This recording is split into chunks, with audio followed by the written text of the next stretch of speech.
Último episodio de la temporada 4 titulado Olas Blancas o Whitecaps, considerado uno de los mejores de la serie, ya que es casi único. No solo es el más largo del programa, sino que también es el único final de temporada que no tiene la inevitable muerte de un personaje relevante, como es el caso de Mikey, Pussy o Jackie Jr., que fueron asesinados en los finales de temporada y todas sus muertes se vieron venir a 1 kilómetro de distancia. Ahora la ruptura del matrimonio de la familia Soprano es un auténtico shock, incluso con toda la trama de Furio. También presenta quizás el punto álgido de la actuación de la serie, con todas las diversas escenas tensas entre Tony y Carmela. A pesar de que se trata de una serie basada en la violencia, ningún asesinato real en la serie se compara con esto en términos de intensidad. Antes de empezar con el sobreanálisis, les dejaré por aquí arriba la lista de reproducción de los análisis de temporadas anteriores.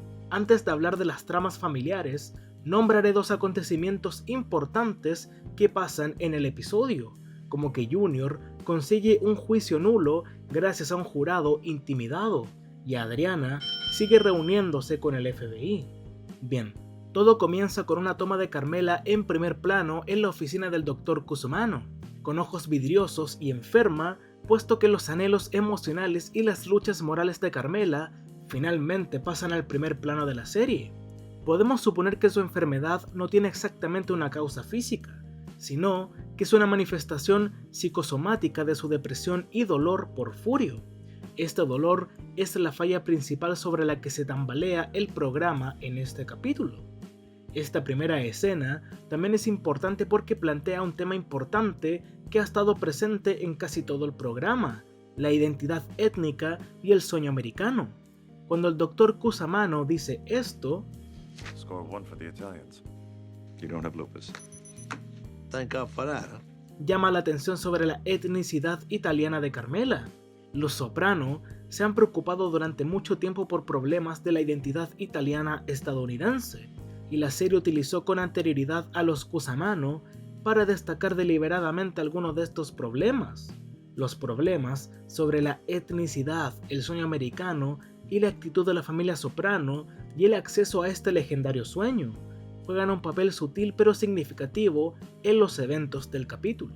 La segunda escena muestra a Johnny Sack en su patio trasero, preocupado por el flujo de efectivo. Se queja de que Ginny gasta el dinero en compras y el préstamo estudiantil de su hija está en mora. Pierde los estribos cuando empieza a hablar sobre el paro laboral y cuánto dinero está perdiendo. Recordamos que fue por esta razón que Johnny le dio a Tony el visto bueno para asesinar a Carmine, y ahora nos llevan a creer que la política de la mafia y la violencia serán la historia principal del episodio. Estas dos primeras escenas, respectivamente, sobre la familia de Tony y su familia mafiosa, son historias que van y vienen a medida que avanza el capítulo, logrando generar tensión dramática. En la escena siguiente, Tony sorprende a Carmela con un viaje a Whitecaps, una casa que está a la venta en la costa de Jersey. El nombre de la agente inmobiliaria, Virginia Lupo, recuerda al lupus y la buena suerte de ser italiano que Cusamano mencionó antes. Tony intenta venderle la idea de una casa en la playa a Carmela. Kinda reminds you of the Kennedy compound, don't it? El complejo de los Kennedy es mucho más que un lugar geográfico, es un territorio mitológico dentro de la imaginación estadounidense. Sabemos que Tony ha aceptado la mitología de la familia Kennedy porque recordamos del episodio piloto que tiene uno de los sombreros de él en su posesión. Tony también mira la casa con una mirada mitológica. Una propiedad frente al mar como esta sería la cima de su sueño americano, como parece serlo para el vecino. Alan se encuentra de pie frente a la bandera estadounidense mientras pinta el pintoresco paisaje. Ser dueño de Whitecaps sin duda demostraría que Tony ha recorrido un largo camino donde creció. Pero hay un problema. Técnicamente, la casa de la playa ya se ha vendido. De vuelta en la casa de los Soprano, Carmela intenta multar a AJ después de escucharlo decir una mala palabra, pero según él, es demasiado tarde y tiene razón. Es demasiado tarde y Carmela lo sabe. La cámara capta su melancólica constatación de que es demasiado tarde para introducir algo parecido a la disciplina en su hogar. Demasiado tarde para tener una verdadera oportunidad de conseguir Whitecaps y demasiado tarde para alcanzar la felicidad que soñaba tener con Furio. Pero en mitad de la noche, Carmela decide que debe salvar algo de felicidad para sí misma, utilizando su propia versión del lenguaje de los gangsters, decir las cosas sin decirlas directamente, como hemos visto esta temporada. Le dice a Tony que debe comprar la casa de esta forma. More is lost by indecision than by wrong decision, that's all I'm saying. Aparentemente, se refiere a la casa de la playa, pero sabemos que también debe estar lamentando su indecisión sobre Furio. En el episodio anterior, vimos cuán profundamente disminuida se sintió Carmela en su vida después de que Furio se escapara. Ser dueña de una casa sobre el agua, con amplias vistas al horizonte, sin duda podría ser una forma de contrarrestar su sensación de disminución. También percibimos en el episodio anterior que Carmela estaba nerviosa por los compañeros de habitación de Meryl. El estadounidense Colin y la adinerada de Alex, de sangre real, podrían tener acceso al sueño americano de una manera que Carmela tal vez no crea tener. El género de gangsters se sustenta en el deseo del gángster de asimilarse a la cultura más amplia y librarse de las ansiedades de los inmigrantes. Lo que es cierto en el caso del gángster, también lo es en el de su esposa. La adquisición de Whitecaps puede ser el intento de Carmela de ponerse en igualdad de condiciones con aquellos a quienes considera privilegiados por nacimiento. Mientras tanto, Chris ha salido de rehabilitación y ha vuelto al trabajo, y lleva a Tony a encontrarse con John y Zack, donde los dos hombres discuten el futuro asesinato de Carmine, y Tony le da pistas a Chris sobre el asesinato planeado. Después de que Christopher sugiera a un par de tipos como los sicarios, Tony le dice que se asegure de que el papel de la familia de Nueva Jersey en el asesinato nunca salga a la luz. Luego, Tony lleva a Chris a Whitecaps, a pesar de que Tony no tiene ningún derecho de propiedad, al menos de momento, ya que esto cambia muy rápidamente cuando Tony ofrece dinero en efectivo. Alan llama al comprador anterior y le acosa para que no compre la casa. Nunca conocemos en persona al Dr. Kim, el anterior comprador, pero podemos suponer que es asiático. Su origen étnico puede influir en los giros de este episodio. La decisión de Alan de renunciar a su compromiso con los Kim en favor de los Soprano se debe principalmente al dinero, por supuesto, pero el problema racial también puede haber contribuido. Es posible que los asiáticos encajen menos en la concepción yupificada de Alan de la riqueza estadounidense que incluso el clan mafioso italiano. Virginia Lupo llama con la buena noticia de que se han superado todos los obstáculos para la venta y toda la familia visita Whitecaps. Incluso el cínico AJ queda impresionado. Más tarde, Tony y Carmela comparten un momento idílico al borde del agua, abrazados, pero no deberíamos esperar que la historia continúe con tanta serenidad. Después de todo, el término del nombre del episodio se refiere a las vetas blancas y la espuma que aparecen en aguas agitadas y turbulentas. Sin embargo, ahora el episodio se aleja de la historia familiar para centrarse en la historia de la familia de Nueva Jersey. Chris se reúne con los dos tipos que conoce para dar el pago inicial del asesinato, y así el golpe ya se ha puesto en marcha, y creemos que esto será lo que genera el clímax del final de temporada, pero cambian de tema, volviendo inmediatamente a la trama doméstica. Una borracha Irina llama a los Soprano a casa y le dice a Carmela toda la verdad, y obviamente queda atónita y vuelve a colocar el teléfono en su lugar con cautela. Cuando Irina hace una segunda llamada, momentos después, Carmela supera su trauma y se convierte en una tigresa enojada, protegiendo su hogar y su familia, e incluso menciona su acceso a armas. Cuando Tony llega a casa, atropella con su coche algunas de sus pertenencias que Carmela ha tirado por la ventana. Después de un tenso enfrentamiento físico, Carmela echa a Tony de casa. A algunos espectadores no les parece creíble que Carmela eche a su marido tan de repente ahora. Después de todo, ella sabe desde hace años lo de sus amantes. Tal vez la explicación más obvia de su comportamiento es que Irina llama en un momento en el que Carmela ya estaba abrumada por la repentina desaparición de Furio. Enterarse de lo de Svetlana ahora simplemente la lleva al límite. Y es entendible que veamos este momento ahora, ya que las primeras 3 temporadas trataban respectivamente de Tony como hijo, hermano y padre, pero la temporada 4 trata de su matrimonio. Después de 4 años mostrando la pasividad de Carmela, tenían que hacerlo. Las preocupaciones de este capítulo sobre el sueño americano también entran en juego en este punto. Carmela ha permanecido pasiva ante las aventuras amorosas de su marido durante mucho tiempo, porque el matrimonio con él es el camino que ha elegido para alcanzar el éxito, la comodidad y la asimilación. Descubrir que él se está acostando con una rusa discapacitada ahora, cuando ella ya está al borde de la desesperación por Furio, es más de lo que Carmela puede soportar. Le pregunta a Tony con genuina sorpresa lo siguiente. What does she have that I don't have? Para Carmela, Svetlana es solo una inmigrante con una sola pierna, pero Tony sabe, como nosotros, particularmente después de verla rechazar a Tony, que Svetlana es de hecho una mujer trabajadora, resistente y autosuficiente. A diferencia de Carmela, Svetlana persigue el sueño americano por el camino difícil, se lo gana.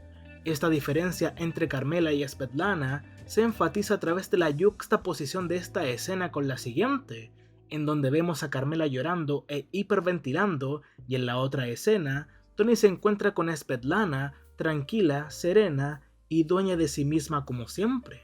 Ella le cuenta a Tony la historia detrás de la llamada de Irina, y esto le agrega una cruel ironía a la narrativa. Después de que la cuidadora Branka se peleó con su empleadora Svetlana por retener impuestos federales y seguro social, Branka se vengó, diciéndole todo a Irina, lo que causó todo este tenso momento. Esta historia de fondo proporciona la respuesta a la pregunta anterior de Carmela.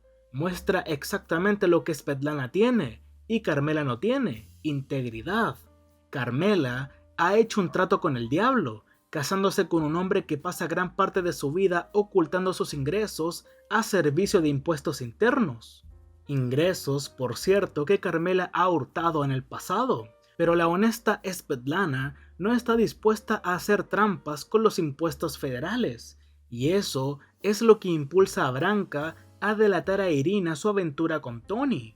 Él y Carmela han logrado hasta ahora evitar a servicio de impuestos internos y al FBI, pero no pueden escapar del sentido de ironía de los escritores. Tony pasa toda la noche en Whitecaps. Alan insiste en que Tony no puede quedarse ahí, pero le da un excelente consejo sobre el divorcio: contaminar a los abogados. Con una separación matrimonial y un eventual divorcio en ciernes, Tony decide que no puede comprar el lugar y pide que le devuelvan su depósito de $200,000. Pero Alan no lo dejará salirse del apuro tan fácilmente. Who knows what's gonna happen, Tony? You and your wife could be back together in a month. Leaving AS here fucked in the ass. Al principio, pensamos que el hecho de que se refiere a sí mismo en tercera persona es solo otra de sus afectaciones de alguien engreído, pero luego nos damos cuenta de que llama la atención el hecho de que sus iniciales son las mismas que las de nuestro protagonista, Anthony Soprano.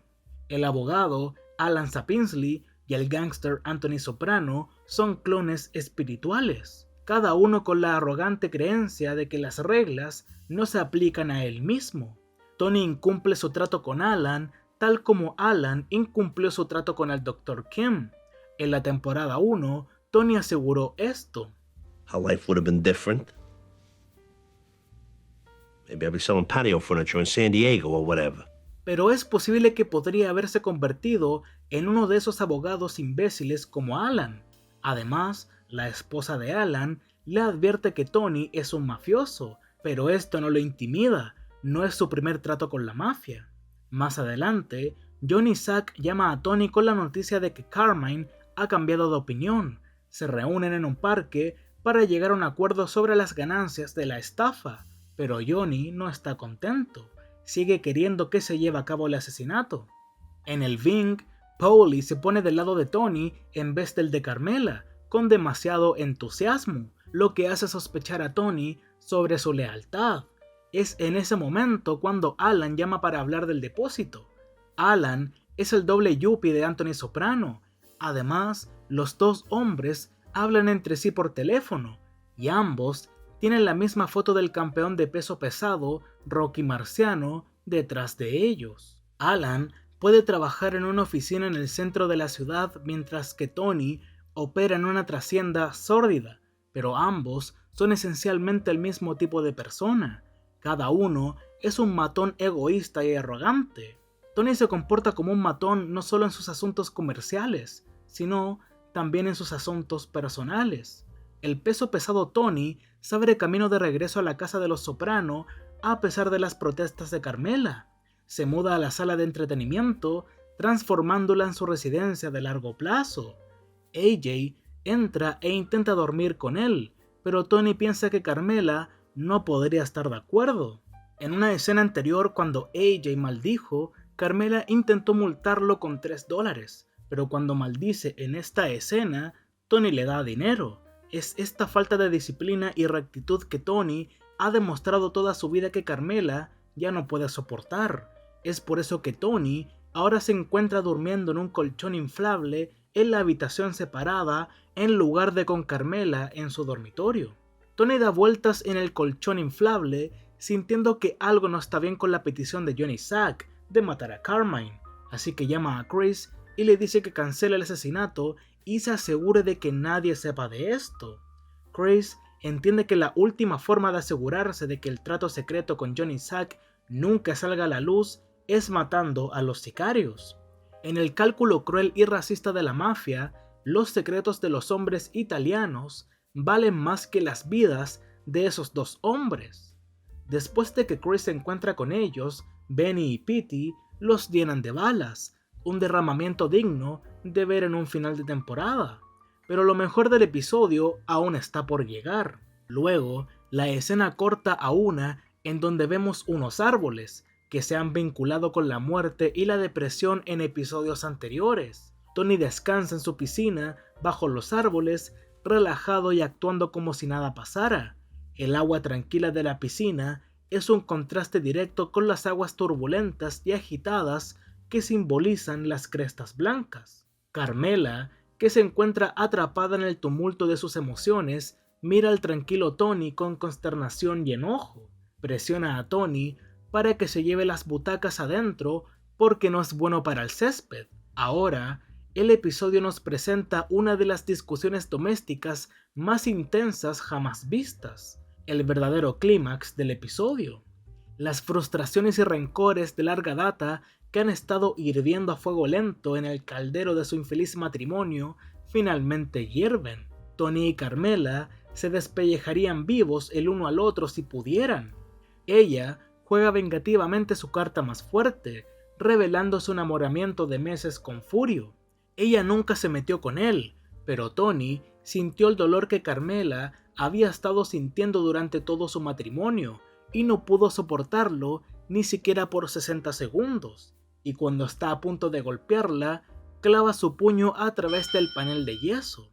Asimismo, en esta discusión, Tony se comportó exactamente como su madre, completamente irracional y completamente egocéntrico al decir su frase, pobrecita. He talked to you all, poor you.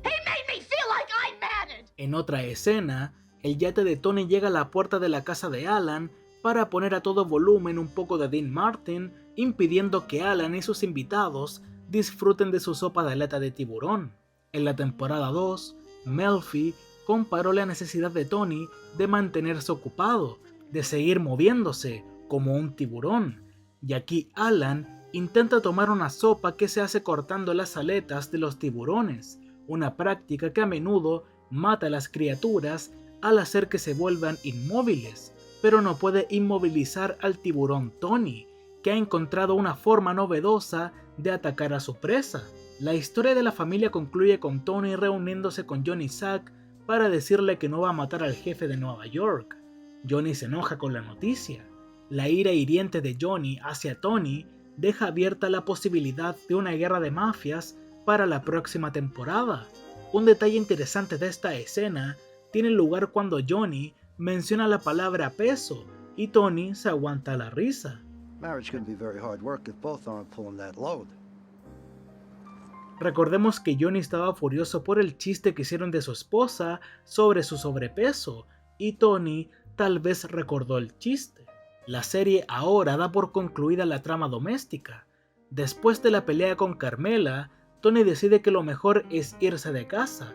Meadow y AJ creen que su comportamiento tuvo algo que ver con la ruptura, como los niños a menudo creen, de manera desgarradora en este tipo de situaciones.